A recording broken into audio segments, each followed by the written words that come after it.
Have you ever wondered why your friends, colleagues, and many people are tapping their phones? I bet you have.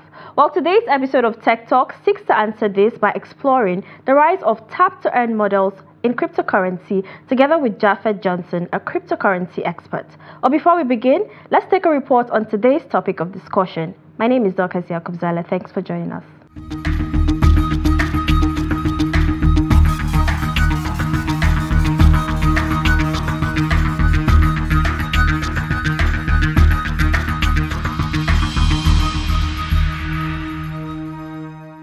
Tap-to-earn cryptocurrencies are cryptocurrencies that incorporate gaming elements into the mining process, making it more engaging and accessible to a broader audience. This approach not only aims to make the mining process enjoyable, but also lowers the technical barriers typically associated with traditional mining. TapSwap is a prime example of a gamified mining coin. It allows users to earn TAPS tokens by simply tapping their screens through a mobile app. The platform integrates game-like mechanics such as tapping and referral incentives to engage users and distribute tokens. While it presents an accessible entry point into cryptocurrency mining, potential users should be aware of concerns regarding transparency and sustainability of such models. These gamified mining platforms are part of a broader trend that seeks to democratize cryptocurrency mining, making it more engaging and accessible while leveraging blockchain technology to create new forms of value and community participation. However, potential users should carefully evaluate the legitimacy and long-term viability of these platforms before investing time and resources.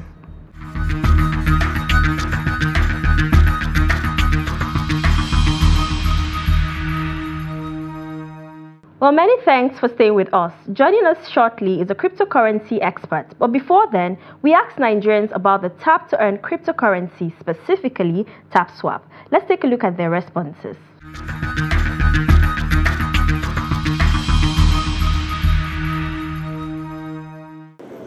For the meantime, it's been a trend, and it's gradually spreading, whereby almost everywhere you go to, you see people tap swapping, and so I think it's a trend.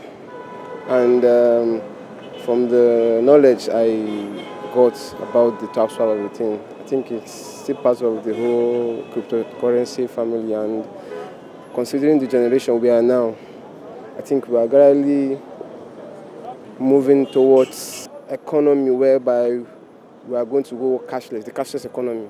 Yeah. Like the common man believes that in every opportunity where he or she sees free money, we always want to go into that. And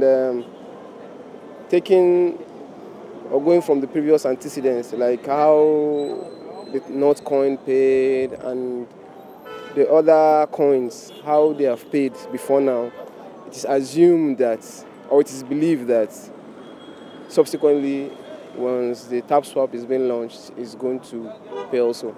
The TapSwap is a current issue that is trending in the society. Actually, to me, I look at it like if you look at the normal fraudulent activities that is happening in Nigeria. So normally, if you see something occurring like this, you always term it to be a scam, actually. So I couldn't consider it as a true investment that a youth can devote their time into. We have so many activities you can engage into. Not that you just go into. Anyway, I don't know. I can't just condemn it completely because I don't have formal knowledge about it. And I don't even have a time to go through the content of TapSwap. So to me, actually, is a scam because who are the beneficiaries? How many numbers of people are getting income out of it per minute, per day, weekly? I don't know. Nobody, I can't even track someone that benefit from that TapSwap. So to me, actually, is a scam. Is a scam because anything that you can devote your data, your time, and maybe possibly they can demand your biodata for you to remit a kind of a profit of it. To me, is a scam because you submitted your biodata. Possibly someone can go ahead and doing something which is wrongly or fishy acts like that. Why I don't want to do it is because I know for sure that it will just waste my time because I've heard that people abandon their jobs and be tapping their phone, and I can just imagine. I mean, I have better things to do with my time other than tapping my phone. No, it's not a scam. It's a look. If you meant to get rich, then it can give you money. So we don't know. We are doing it. Probably. We don't know what is going to happen. So, but I believe we'll make it. Actually, I believe in it because the previous one, which is Notcoin, that they launched it, a lot of my friends and colleagues has earned huge amount of money. Some earn like 300,000, some 100,000, some 80,000. It depends on how you dedicate yourself and work toward it. Life is all about taking risks. If you don't take risks in life, you will end up living within yourself. It is good to take risks to advance to another thing. The economy of the world is actually changing to the blockchain technology. So don't delay yourself. You better engage now so that you won't regret it later. Because people that are doing, some are seeing us as mad people. We don't have something doing. So actually, it's not like that. So it is always, the tapping is also our work. We earn something toward tapping. You are earning your own towards going to farm. Some is earning his money toward working in office. So everybody has his own business and way of earning his own money.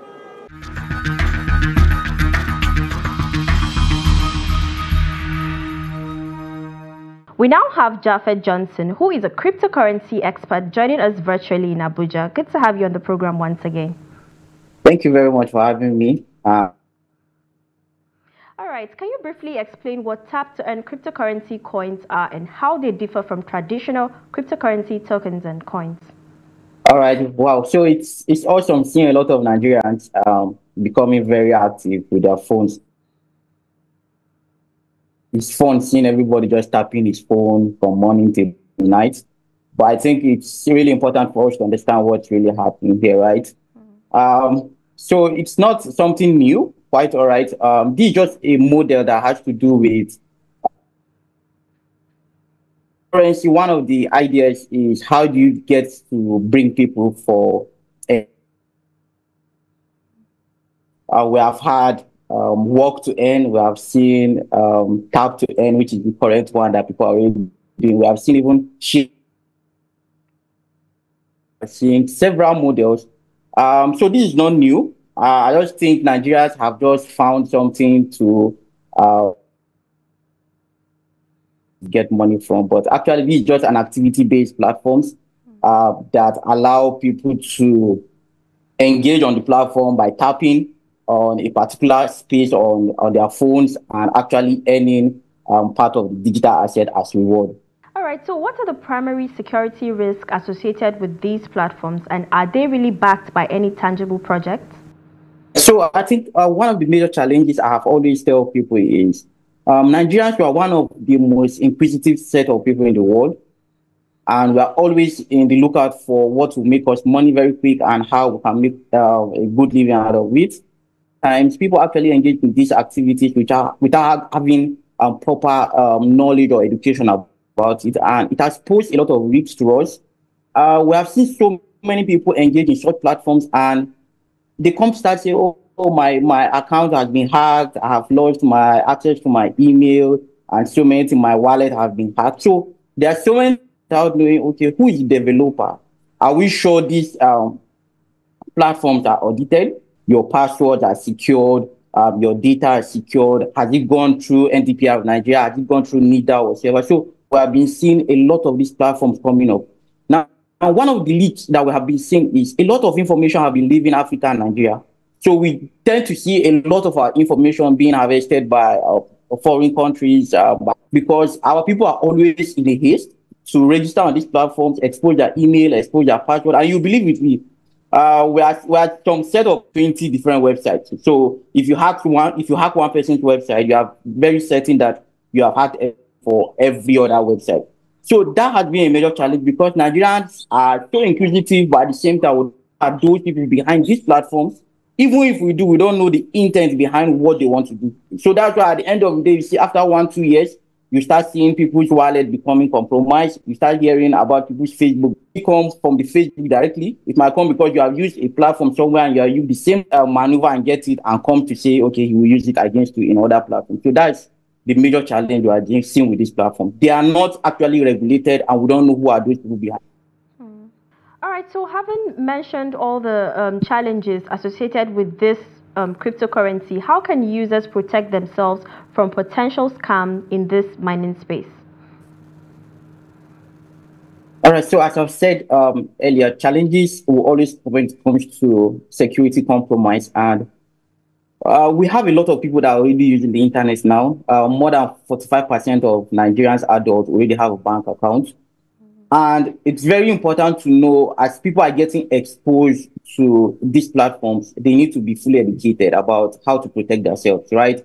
We have been seeing a lot of companies, Cyber Plural, and a lot of them are bringing awareness about how to protect yourself on the internet. And it's very important for us as a country because when we keep losing our data of our individual data to foreigners, to AI machines, or whatever platform that we don't know, it affects us because those accounts can be used for several things. That's why you see somebody using a Nigerian account doing dubious activities. And when you trace it, you might possibly see the actor was not even in the country because they have access to a lot of these data. And they're not just having data to name.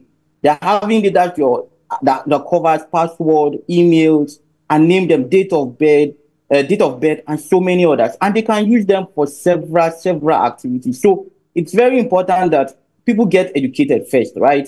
As much as I know you have to understand the platform, you need to even know who are behind the platform. Do you have an expert that helps you to check these platforms? You need to actually invest time in knowing how you can protect your own self by not sharing information about yourself so often, by not using the same password on different platforms, and ensuring that you also change your password. These are little basics that at least an average Nigerian should know. You must not even take it so deep that you are making the complex aspect. Make it very easy that every Nigerian should know that in the next 2-3 weeks or 6 weeks, you should be able to update your password, change it to something that's a little bit stronger, that someone cannot just guess and get it. So these are things that we should start teaching everyone around, right? We should make it very easy that, okay, change your password. Don't use the same password for the same platform. If it means you need to write your password somewhere at home and secure it, then you should do it rather than using the same password for 10 websites. So it's very important for us to do that. And at the same time, platforms that comes into the country or actually allow our people to register on that platform. I know the NDPR has been doing a lot to ensure that these companies comply with data protection, but we need to do more. We need to see companies being shut down because data are not being protected. We need to see people persecuted because data are not being protected. Until we see those actions coming into place, we might keep losing this information and feel we are doing something, but we're not doing nothing. But when people are being called to say, okay, defend this, defend that, because we have seen and we have gone through a system and we know that these data are not being protected and there have been breaches, and we have been seeing a lot of these breaches, but most times, even sometimes when you reach out to the company, they will just shy away from it and leave it. So we need to see how these agencies become proactive and actually push this policy to ensure Nigerians are fully protected. We can only do our part as individuals, but there's a place for this platform that comes to play in the country to also help us protect everyone that plays in this space. Now, talking about sustainability, will tap-to-earn cryptocurrency coins have utility, and are they sustainable in the long run? Yeah, so cryptocurrency, it's an emerging technology, and just like the way the banking system has taken several decades to come to this point where you can get your ATM right in the comfort of your house and someone delivers it, you can create an account in 2 minutes, something we never believed will happen. Maybe you have to go to bank queue and do your registration before you even get the bank account, but you can open your bank account in 1 minute, do your transaction, upgrade your limit, and do so many things. So as an emerging technology, we don't have to be so, how would I put it, we don't have to be so strict to the point that we are going to stop this innovation. We have to be open, but we need to actually put in regulations to see how this can work. I strongly believe tap to earn, read to earn, work to earn, sleep to earn, whatsoever to earn. They have a future. It's just how we actually implement these use cases, right? And so many companies are using these models in different ways. So it depends what you want to do as someone that is building. We need to see, first of all, as we said, let's see how this platform protects users on it, because it's very important. Then you can use it to reward. Basically, what they do is rewarding people, right? When you tap, you get reward for tapping, right? And you get paid for it. But at the same time, because we know anything that has to do with money, we see a lot of people rushing into it. Companies should not use it at the detriment of their users at the end of the day. We should not be seeing people's data being sold because they are coming to tap, and because there are so many disadvantages. At the end of the day, you see someone spending 50 hours, 2 weeks to tap, and he doesn't even get up to $3. Then you ask yourself, is it worth it to sacrifice his data on those platforms? How many of those people actually got the millions that they are hoping for? So are we going to sacrifice such data because of the few ones that will just get few millions? So those are the things we should ask ourselves. And Nigerians should know that there are so many ways for you to get money on cryptocurrency, not just going for the free ones or going hunting for free money. Because at the end of the day, you might lose something more than what you even get at the end of it. So that's just what I feel. But there's potential to how these things are going to grow, and they're going to blow our minds in the nearest future. All right. So what regulatory challenges do these platforms face? Okay, so I think when it comes to regulations, I will not say you are new to the challenges we are facing in Nigeria. As when it comes to regulations, we are very good at writing frameworks, writing papers, but when it comes to implementation, we might not be too fast in it. But I feel one of the challenges is even having access to some of these agencies to be able to have discussions with them. Most times, they make policies that do not even translate to what's really happening in the industry. The people that are really in the game do not even have the access to say they can meet you guys to explain these things to you. We don't need so quick like actions on clamping down, stop this, ban this. No, let's take our time. This issue of regulation has taken time. This is more than 5 to 6 years. And Nigeria has all the time, because for us to be in the global play of blockchain in the world, having one of the highest number of adoption or people that are adopting blockchain, I think it should have given us an edge for our policymakers to have made something substantial that other countries should be copying from us, right? Not at the point now that we are beginning to see as we are trying to scramble different policies from different countries, which are even trying to catch up with our numbers now. So the government needs to know that we already have youths that are already inquisitive, youths that have already exposed themselves to the digital asset. It's not all about saying we should stop the platforms. It's not all about saying we should ban them, we should arrest people that are doing crypto. No, this is time that we need to, okay, how can we actually use the same tool to empower youth? How can we empower these platforms to also, at the same time? Okay, so you touched on privacy earlier, but I would like to bring us back to that, part of this discussion. What are the privacy implications for users participating in tap to earn cryptocurrency? Most of the times, one of the things I even try to advise people around me is, you don't just download any app you feel it's going to give you money. First of all, that app can actually compromise your phone or your laptop, because the challenges, as I've said earlier, from the developers or whoever is building that platform, we don't know their intent, right? So you can download it and it can be a Trojan horse, it can be a malware that affects you. It can have a keylogger that can even take whatever you're logging in from your password to your username on other platform and sending it to another person to make use of it. So you are exposing yourself to a lot of cyber crimes, because losing your password, losing your identity, and someone having it can actually implicate you at the end of the day.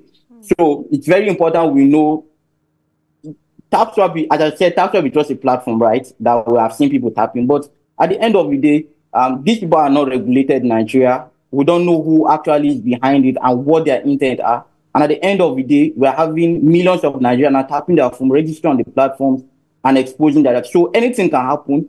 At the end of the day, you might not even get money from the TapSwap, but at the end of the day, we have lost a lot of user data to such platform, and it's really worrisome, because we might not see the effect now.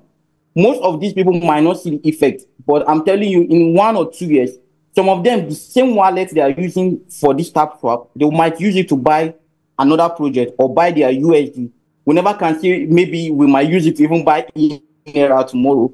And after 2 years, these same people that have used this platform might start losing their money, and they wonder from where this is coming from, right? But you have forgotten that you have used your wallet to register on one platform, and the person didn't act on it. He left after 2 years when you have started saving good money on that wallet. Then he can come and attack you. So those are the privacy issues that we are going to lose. Our identity are exposed. Our security that has to do with our financials are exposed. And at the end of the day, what you are even building, you might lose it in 1 day after 2, 3, 4 years of working so hard on it. All right. So how do tap to earn cryptocurrency coins affect the broader cryptocurrency ecosystem and market dynamics? So the new model that I've said of activity-based reward system has caused a lot of engagement. So I feel recently I was hearing, I think a professor was even talking about, Northcoin, how people have made money from Northcoin. So it's interesting because we are seeing a lot of adoption now, right? We are seeing a lot of people getting exposed. This is, my wife came recently and said there's something they are tapping again and they can make money from it. I was like laughing. So people are getting exposed to this. It's just like free awareness on what blockchain is and what cryptocurrencies are. So to us in the industry, we are happy because we are seeing masses, we are seeing a lot of people coming in.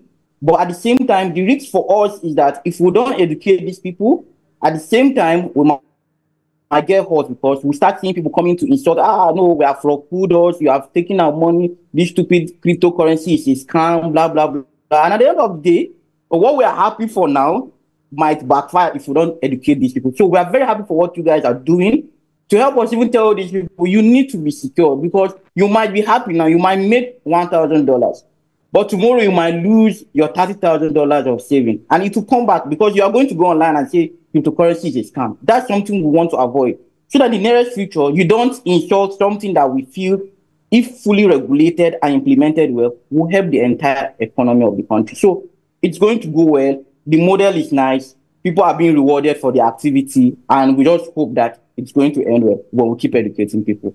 So finally, what are the environmental implications of tap-to-earn cryptocurrency compared to traditional mining methods? All right, so there's this misconception that people usually have that you use your phone to mine. Actually, let me put the word in quote, mine.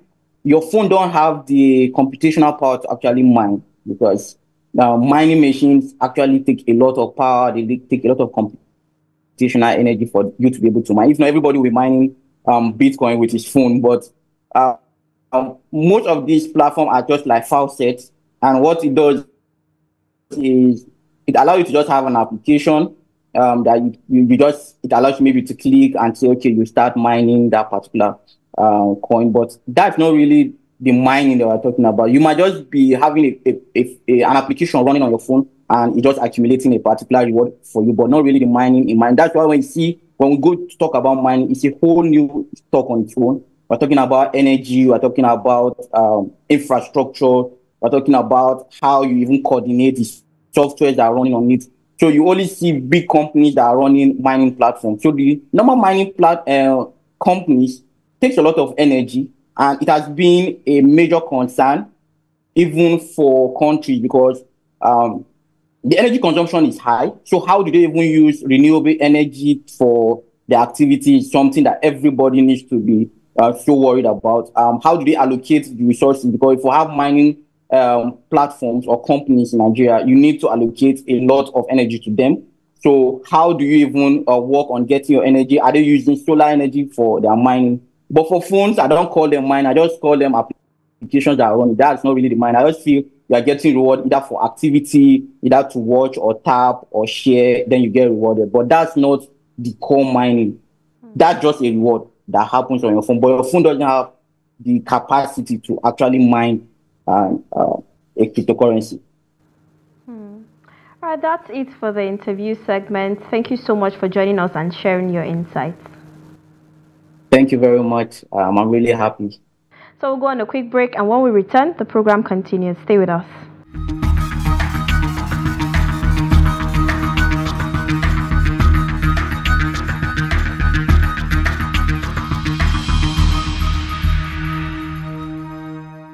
Today on Tech Tips, we'll be giving you tips on how to protect your personal data while using cryptocurrency platforms. 1. Use strong, unique passwords. Ensure your account passwords are strong, combining letters, numbers, and special characters. Avoid reusing passwords across multiple sites. Use a password manager to keep track of your passwords securely. 2. Enable two-factor authentication. Activate two-factor authentication on your account for an additional layer of security. This typically involves a second verification step, such as a code sent to your mobile device. 3. Be wary of phishing scams. Avoid clicking on suspicious links or providing personal information to unverified sources. Double-check URLs and email addresses for legitimacy. 4. Regularly update your operating system, browser, and any tap swap related applications to protect against the latest security vulnerabilities. 5. Back up your wallet. Keep a secure offline backup of your wallet's seed phrase or private keys. Store this backup in a safe location. 6. Avoid sharing too much personal information on public forums or social media related to your cryptocurrency activities. This can make you a target for phishing or other attacks. 7. Educate yourself. Stay informed about the latest security practices and common scams in the cryptocurrency space.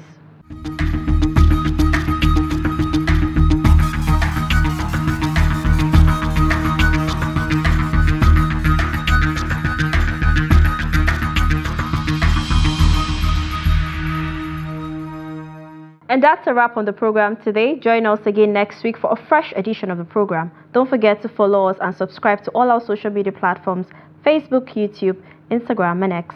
My name is Dorcas Yakubu. Goodbye.